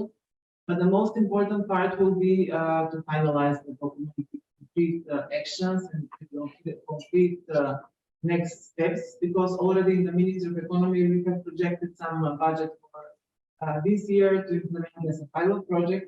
This first strategic research innovation partnership with academia and business in the domains that are selected as a priority domains for the smart specialization. But what is needed is actually, because the trust, is very low between all stakeholders. The experience is not so big, because there are some initiatives of collaboration academia business, but actually it is not really what should be, what is in the Western Balkan countries, or in the Western countries. So it should be really strengthened. The institutional capacities should be strengthened at all academia in order to create these hubs, center of excellence, digital innovation hubs, or some form of platform where they can provide better services towards the private sector. Because the private sector is really very, they need this kind of support in order to understand that there are really very big potentials for further growth, and through their investments to enable further development. So I have to say that smart specialization is really, there are very big expectations at all levels, in the Ministry of Economy, in the Ministry of Education and Science, in other ministries, because this is the way forward, step forward, how to start developing the economy based on knowledge and innovation. So there is what Kata mentioned about the IPA project, and other projects of human donors should be really focused on concrete actions for concrete to see the results, because once we are going to show the result that it can function, that this is the real way forward, I think that everything will be easier. So because we have an experience in creating strategies, all the time we are creating strategies, so even the private sector, even our institutions are not really trusting in the quality of the implementation. Actually, we are going to draft nice strategic document as it is, but the implementation should be a real challenge for everybody. This is why we really need support from the other partners, from new partners, to how to say, to involve us in some projects step by step, in order to show and to increase the knowledge and the network of the academia, also on the business, also on the other institutions, and also we as a policymakers, in order to increase our capacities to start networking and collaboration and learning the best practices from the youth. Montenegro is a good case. Yes, Serbia is also one step forward, but we would like to learn also from Slovenia, from Greece, from Poland, you have mentioned. So how to transfer this knowledge in concrete actions, concrete things, and starting working together on some concrete new action. So it will be a real challenge.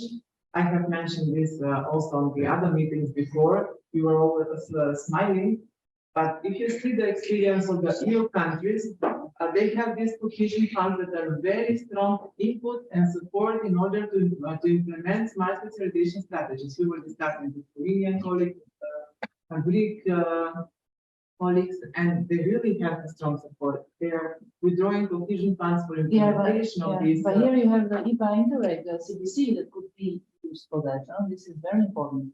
especially linked to smart specialization. So this is the knowledge and these are the information that we seek out. Yeah. We can have a system to gain this information and to prepare ourselves for flight. Yeah. So this is not very easy transfer of the No, information. because when we read the plans for the Interreg CBCs, I don't know who is in charge at the national level, impact office or whatever. There are some activities because they are across regions, but if they are streamlined, as you say, following smart specialization strategies of the neighboring regions or countries, it would have a better impact because it links to the specific sector. When we saw some when they were introduced, it's great to have all the nice exchanges, cultural activities, some educational events or music and things. But then on the economic sector, you see a bit less. So coordinating with the right colleagues dealing with the Interreg CBC input work programs would be something very useful because it's a different set of income or funding stream, I guess. I don't know. Nikki, thank you for this comment because one of our modules is fundraising for public institutions because we're always complaining that we don't have sufficient fund to implement our action plans. However, we don't look outwards. So policy answers is, I think, a good example. We are piloting the actions on regional level, how we can attract additional funds in order to implement our own action plans. In research, innovation, development, education use.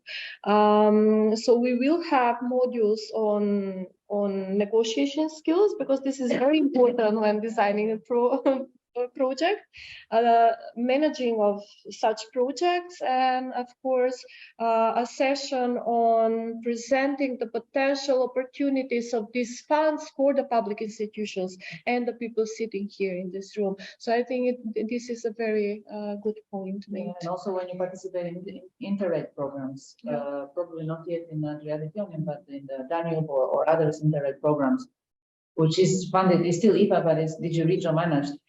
There, as Gilles mentioned yesterday, you are in a completely same playing field as the member states participating in the Interreg program. So you can have a direct impact on the management, on the topics, on the projects there. So it could be another kind of income stability. On the structural funds, an Austrian example, top Balkan University in Graz. They were building, I don't know, for 50 million euros new buildings, research labs on structural funds. And then they had to send a bill to Vienna, where it's sort of the center that the NIPAC equivalent. I was refused. I said, but look, we asked first, you said it's okay, and when we come with the bill and we have everything built, they were furious. They said, we are never applying again for structural funds, because now they had to scratch together the money themselves, and they thought they would get 80–90% paid from structural funds. So even if the story of structural funds is much more money, it's not that easy, and it's also needs sort of a longer term coordination. The director at the time, she was crying on my shoulder. Wow, we're not doing this again. But on the other hand, Nikki was saying also clusters and so on, and what we see. You mentioned Serbia and Montenegro, science and technology parks. They could be this nucleus of working between business and academia. That is some, and IPA is happy to finance them. The ones in Montenegro are all financed by IPA. If you look again at Serbia, they have tax incentives. They have now more than 100 million euros for SME program. And of course, they were clever when they started. They started with IPA, and they managed to get more than 50% of the initiative financed by IPA. So they, I think, even 30% of their own money. So if it didn't work, they didn't lose much. And when it was successful, they turned to the commission or the delegation. It's working. Give us more money. We want more of it. And they stayed with this 60-40 scheme and not even going to 50-50. And now that it's really good, they say, okay, we don't need you anymore. We run it ourselves the way we want it. So the Serbs are very efficient in sort of minimizing their risk, which is good. I mean, this is where sort of the IPA elements help you. So it's not that you shouldn't do like that.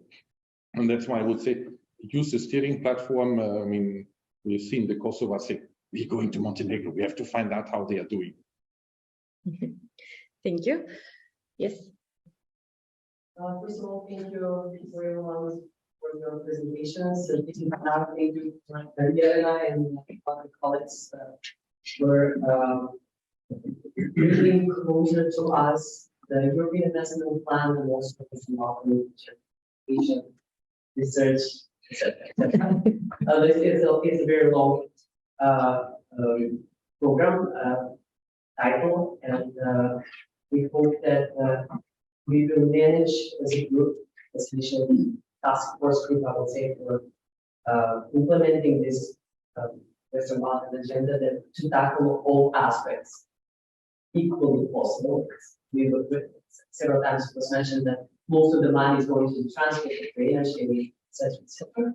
But you also mentioned very valid point that whenever there is a mature project, not mature project, that will get finance anyhow. My question would be to you, what do you think about the infrastructure, the research and innovation infrastructure? Do you think it's more important to have this infrastructure, or it's more important that we have skill? Why? Because we all talk about how we lack this knowledge infrastructure, innovation infrastructure, ecosystem, lacking that. You can build as many innovation centers, all these scientific parks, but if you don't have the people, you don't have the skilled people to work there and to innovate and to give a big added value to the work of that part, then it's really enough. As far as the innovation and technology part, several times it was mentioned in Macedonia, we had this project, started this initiative for this part started, but eventually this idea did not grow, or it was not mature enough. I would have to say that for financing, I would have to say that we had an initial meeting several weeks ago with the European Investment Bank. They showed interest in this project. I'm sharing this information in this group because maybe this group will be the one to kind of lead this project. As far as the implementation of this Western Balkans agenda, I would say that what we lack usually is better communication, better coordination on every level. Horizontal, vertical, both. Several information we knew from the European Investment Plan, whatever is going on, but it's because we read a lot, because not because the information came to us. So this is the problem, and also this coordination and communication with us. Another challenge that is going to be very important for us. We mentioned 25 and 26 chapters as sub-chapters. Also, chapter 20. I did not present myself, Marina, so I'm coming from the Ministry of Economy and SME Department. And along with the colleague Yasmina, we are coordinating chapter 20. Chapter 20 is also a soft one. And it's always a question, we always hear about documents whenever we hear we associate European Union with documents and bureaucracy and administration. And your presentation was actually very pragmatical, and I thank you for that, because you kind of make things very simple to understand. And this is what probably we did, not we as administration, we need to understand better European Union and how it functions. So this is probably, this project is one step toward that.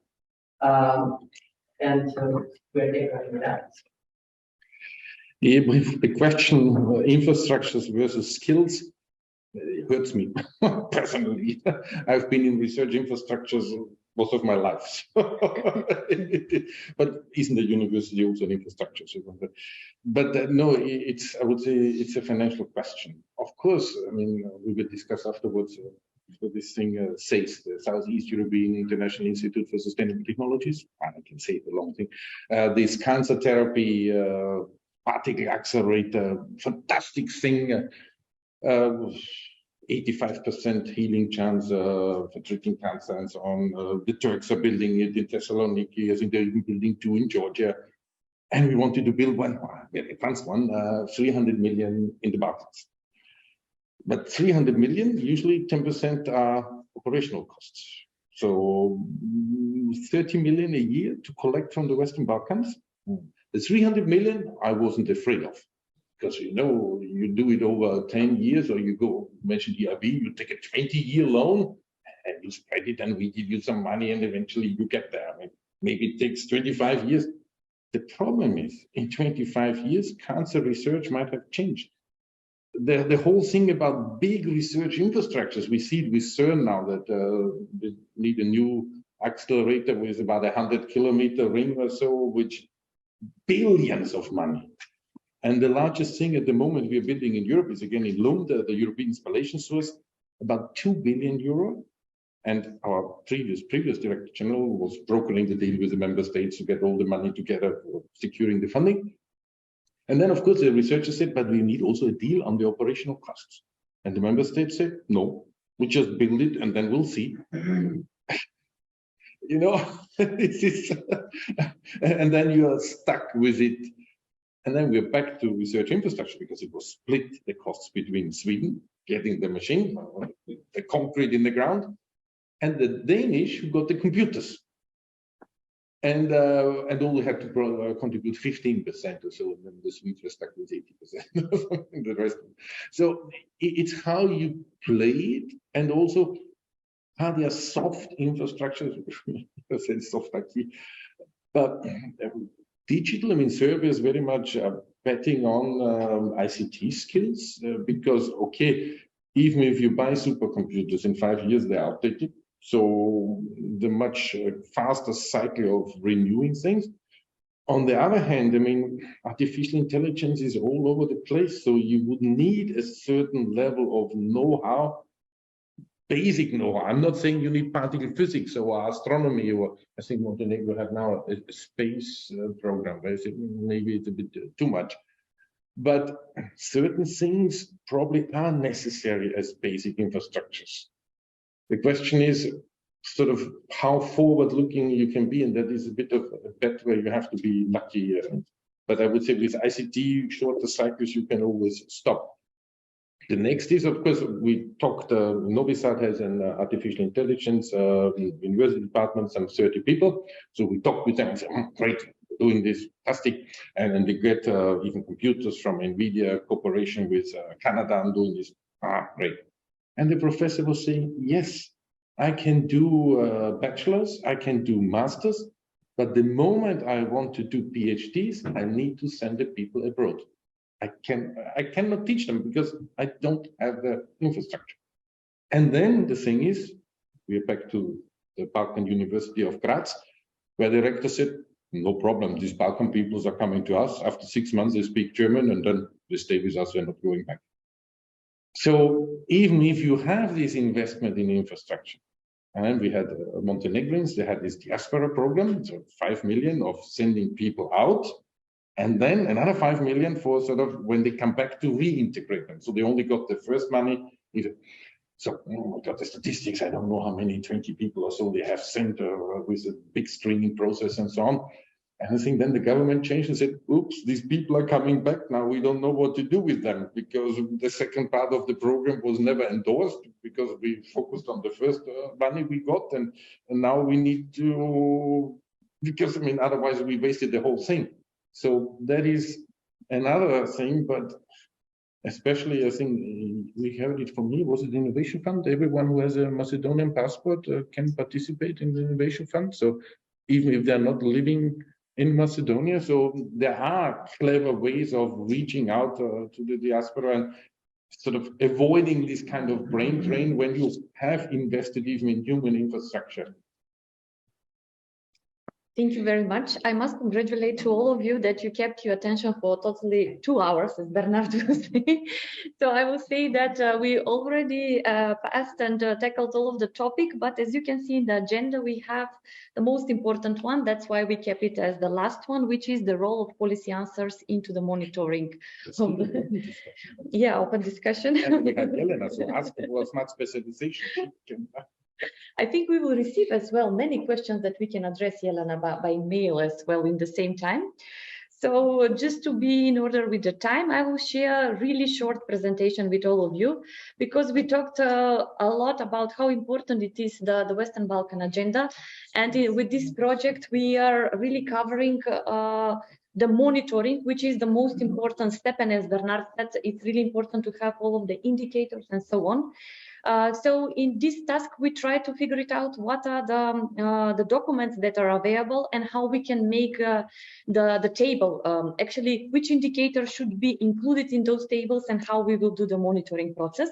So we in MIR Foundation, we had lots of communication vice versa, like if this indicator should be there and if something else should be replaced with something else. But we will say that this is the first year that we are doing, so maybe we provided so many indicators, which means that the next year maybe will be less indicators, or if we find out that some of them cannot be answered or there is like no resources for them, we will totally delete those indicators and we will keep a place for something else.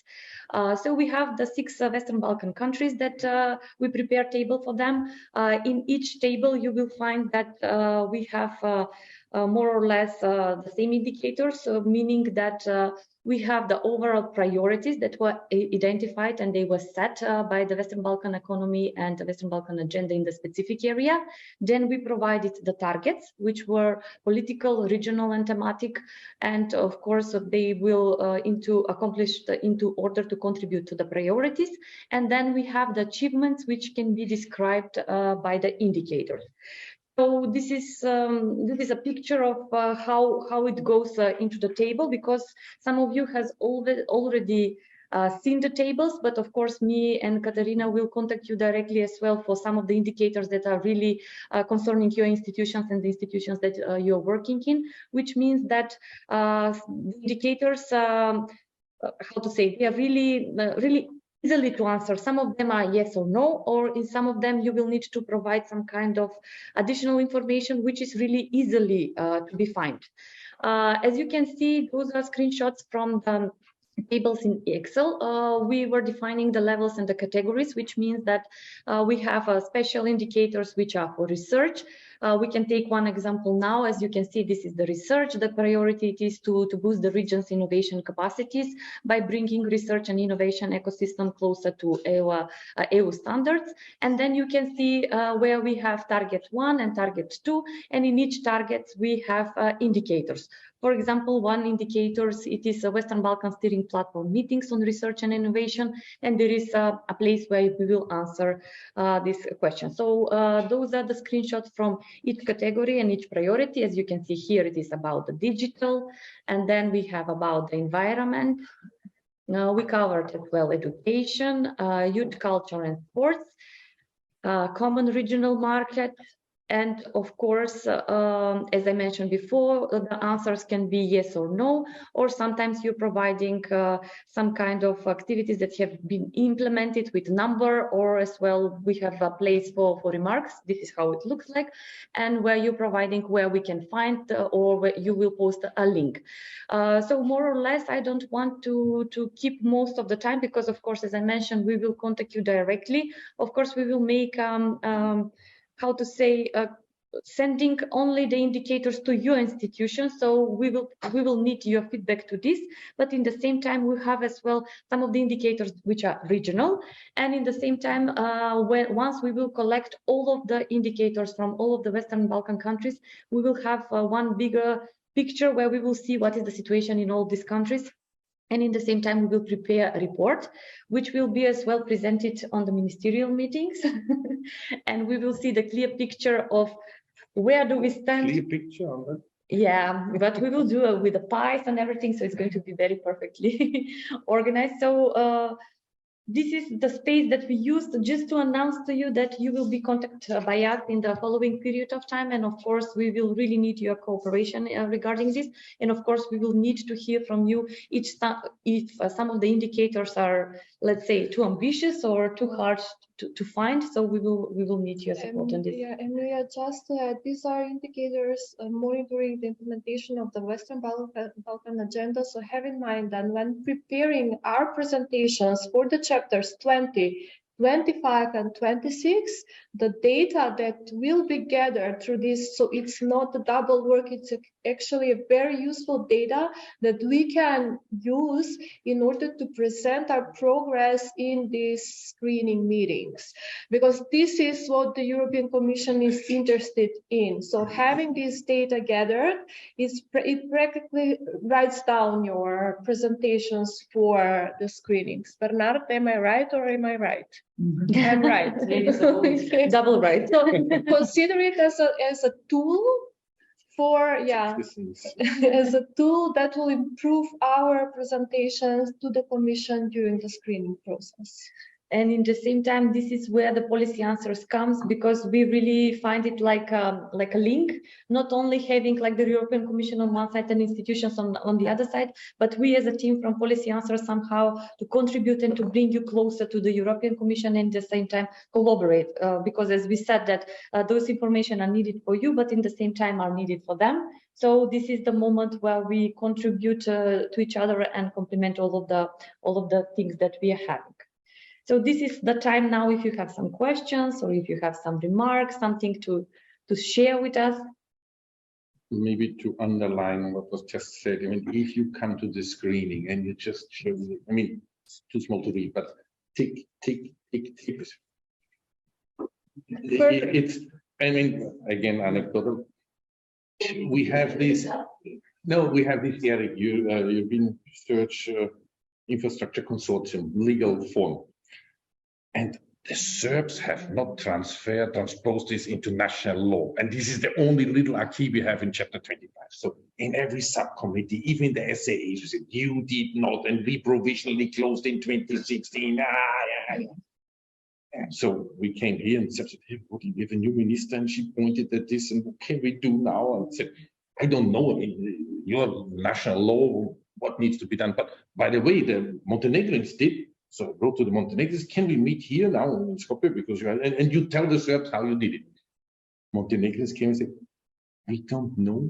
We looked at it and we haven't done anything ourselves yet, but it seems our research law, by definition, it's about a VAT exemption. The rest is all easy. Foresees that anyway. And the Serbs said, yeah, but our VAT exemption foresees also research not to be included. I said, well, just send us an official note saying this is all included automatically and we are done. We don't need to another tick achieved, and things are easy.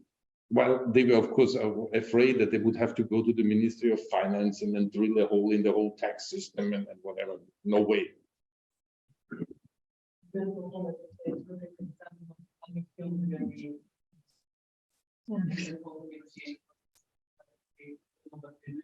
Basically, most of the time, it's like when we hear all these communications and all these presentations, we are nodding with our heads. We are literally going back and home and we are asking ourselves, so what do we do in this context? Like, what is going to be like this moment when the European Commission will say, on this, you achieved alignment, you know, because it's not a law, you know, it's simple when it's a law and then it's just also the record.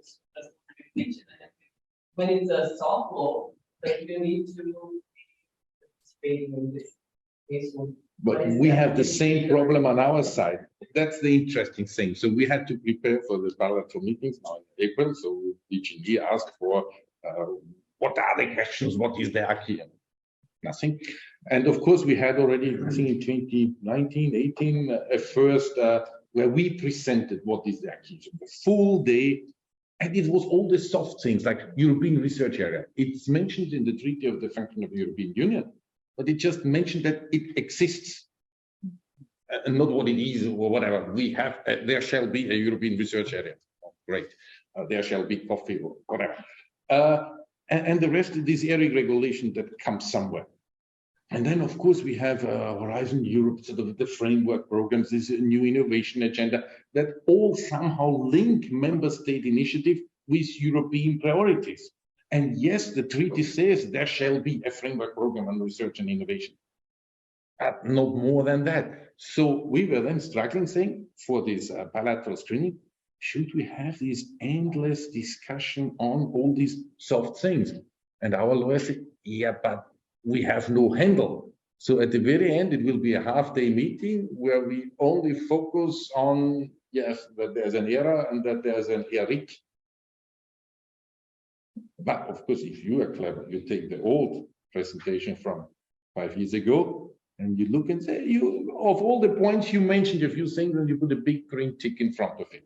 Say, wow, they did their homework. Yes, as you mentioned, Montenegro is starting the space program, and it was presented now on the bilateral explanatory meeting. Yes, it's there. Europeans are actually very committed to the space program, and probably also Montenegrins felt like they need to participate. They need to catch up. And they need to be involved. Even when we come back, like most of us, different participants in the working group, should we do something on space? For some of us, it's probably funny, to talk about the space, the industry, when we haven't achieved much on the other areas. But these are the questions that we are raising. But again, practically, what is Serbia doing? We have this Antares project in Novi Sad. They have for the whole Western Balkans, they have the full database of the Copernicus satellites. They made, after 1 year of negotiations, a deal with ESA, the space agency, so that they can have that data set. In return, they have to give the digital cadastre to ESA so they can do the delineation of the satellite pictures. And actually what they do is analyzing satellite pictures for farmers so that they can see how the plot, if the plants are ill or not enough water, or what is the soil type. Sorry, they combine it with local weather data. It has nothing to do with launching rockets. And this is a pure IT exercise. And the European Space Agency is super happy that they have another free client, because they're not paying for the data, but they can cooperate with, and they train them on how to do this image analysis. So when it comes to space, we have to create it. So for the smart expedition, it's really mentioned in the chapter 20, chapter 25. It is mentioned in the economic reform program, on the subcommittees, in the IPA programming. So I wanted to say that till now we had a very good collaboration with Joint Research Center, and they were a very important partner in the development of the strategy following their methodology. Also, they have made this analysis about value chains and then all for the next steps that are needed. So I wanted just to ask either there is a still project that are going to support Western Balkan countries for implementation, like exchange of some experience. I think we're coming to the end of the meeting now. Platform to meet the people from the countries, to meet the responsible and to establish contracts and further on exchange experience. For example, now we are planning to help Albania is going through the EBIT process, and they have planned we have also bilateral collaborations, bilateral discussions with the countries from the region. So we are planning with them in April to organize some joint meeting with our EDP working groups and with their EDP working groups if we have joint domain. So we have also a good experience, and we have collaborated with Serbia and Montenegro when we were preparing ourselves for EDP, and we had the meetings with Jelena Vidovic to hear how they were doing the preparations, how the discussions were going on, what to focus on, what not to miss. So these are important part. So I would like maybe Jelena can tell us either there are some plans for continuation of the project, or this was the project ended in October. Yeah, the project ended in October. So I'm making funny faces. Yeah, the sound is not so good. I did not hear everything, but I think I got the essence. We are looking in possibilities how we can continue with our activities, but for the moment I cannot say anything more about funds. It's really not. It's not the moment yet. It's not also on our side, but. When it comes to smart specialization, ambition is of course still high. maybe just to talk, to mention something else, that we want to build our other activities based on what we did on smart specialization so far. We are planning to provide capacity building for standardization in common priority areas of smart specialization. In this way, to support to strengthen common regional markets. So we have a vision for future, and we are looking in different ways how to continue with all these different activities. But that's it for the moment, what I can say. I mean, if we come back to the original objectives of raised in the beginning, saying policy making, and because I was looking at the logo below Jelena on the screen, policy answers. Actually, we called policy answers the Christmas present project, because we were doing the Western Balkans agenda.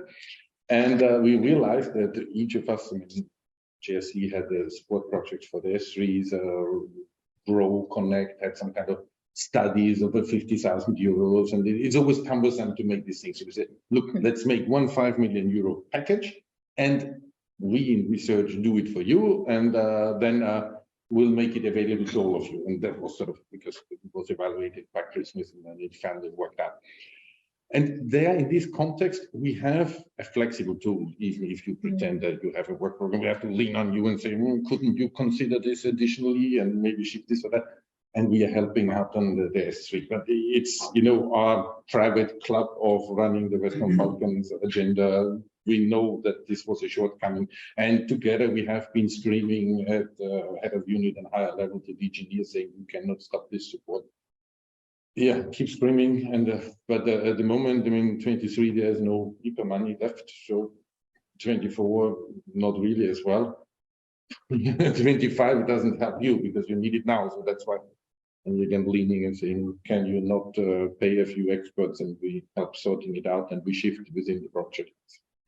So yeah, we try to fix. The good news it is that we just started. So the project started last year, and we will be there till 2026, which means that we have lots of activities to be covered and lots of things where you will come and be engaged within. So I would like to thank you once again for being here. We were talking with Katerina that even though that we were like sending many invitations and bothering you with so many reminders, we are really happy that you could manage and be here today.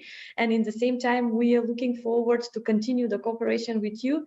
But we'd love to say that this is not the end. This is just the beginning of one great cooperation. So I would like to stop the official part. Thank you, Jelena, for being present with us. And I would like to ask you if you would like to join on the stairs, where we will make one great picture as a memory with a banner. We Photoshop Elena on the photo, and then we continue with a relaxed atmosphere and more questions about Bernhard and Niki. Yes, you switch off the recording. Yeah. Thank you.